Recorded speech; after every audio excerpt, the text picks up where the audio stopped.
დავუბრუნდებით ამ თემას. ზურა ნიჟარაძე ყავს ხაზზე, როგორც პროდიუსერი მეუბნება.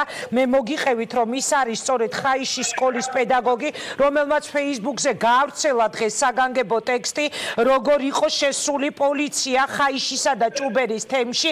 ბატონო ზურაბ, დიდი მადლობა, რომ გვერთვებით პირდაპირ ეთერში. რა სიტყვით ეხლა, რა სიტუაცია თქვენს განცხადებაში, რომლითაც მიმართეთ ხელისუფლებას, სახალხო დამცველს, დიპლომატებს წერდით, რომ არავითარი ხეთყე არც სოფლის მეურნეობის თუ ტურიზმის წახალისება, მხოლოდ ჰესები და ოქროს წარმოება მოუწოდებ ყველაზნეობრივ ადამიანს დაიცავით ჩვენი სვანეთი განუკითხაობისგან, ან მოგვეცით ალტერნატიული განვითარების საშუალებაო. რას გვეტყვით ეხლა თქვენს ამ განცხადებას, რა რეაქცია მოყვა? მოგესალმებით ყველას. რეაქცია მოყვა ის, რომ ინფორმაცია გაიშალა, შემდეგ ჟურნალისტები ჩაერთვნენ და თავისთავად ინფორმაციის სტომატობა ჩვეულებრივი რიგითი მოქალაქეებისათვის გახდა შესაძლებელი, ანუ სვანეთისაც გულისხმობდა და დანარჩენ საქართველოსაც. ანუ სხვადასხვა თემებიდან შემოგვიერთდა მოსახლეობა თანადგომის მიზნით. ამჟამად თუ თქვენ გაინტერესებთ იმას, როგორ განვითარდა მოვლენები, თუ ამჟამად რა მდგომარეობაა? ბატონო ზურაბ, ამჟამადელი მდგომარეობა გაინტერესებთ? დიახ, ეხლა რა ხდება ამ წუთებში?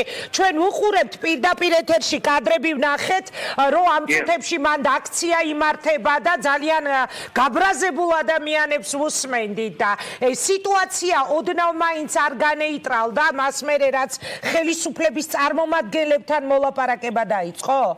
საბედნიეროდ სიტუაცია განეიტრალდა და ესკალაცია არ გადაიზარდა გართულებისაკენ, თორემ ძალიან დაძაბული სიტუაცია ჰქონდა. აი შეტაკებამდე და ესეთ უბედურებამდე დაფი გაგვიწყდა, მაგრამ ალბათ გვეყო ორივე მხარეს ქართველები ვართ, იმის გონიერება, რომ ერთ მხარესაც ეხემძღვანება სიმშვიდით და მეორე მხარესაც მაქსიმალურად შევეცადეთ ჩვენ სიმშვიდის შენარჩუნებას.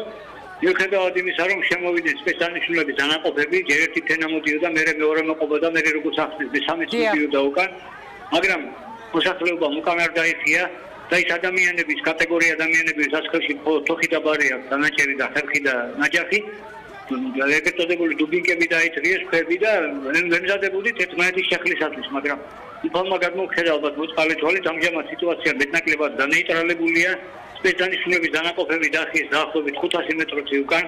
სამწუხაროდ ისევ დაკეტილია, იმიტომ რომ მიდის ამჟამად მოლაპარაკება იმენე ოთახში იმყოფები, სადაც ამჟამად მოლაპარაკება მიმდინარეობს, აქ არიან ბატონი სოზარი და ბატონი ვიქტორი და ჩვენ გვინდა ასეთი მოთხოვნა გვაქვს პროსტორად, რომ გაიყვანონ სპეციალისტების დანაყოფები, გაიყვანონ მაკონტროლებელი ორგანოები და დავიწყოთ მოლაპარაკება სუფთა-ფურცლიდან. არ შეუშვებთ, ანუ ისევ იგივეს ამბობთ, ამ საგამოძიებო მოქმედებების ფარგლებში არ შეუშვებთ სამართალდამცველებს. მოსახლეობის საერთო ხმა არის ასე, რასაც მე ახლა ვაჟღერებ. ბატონო.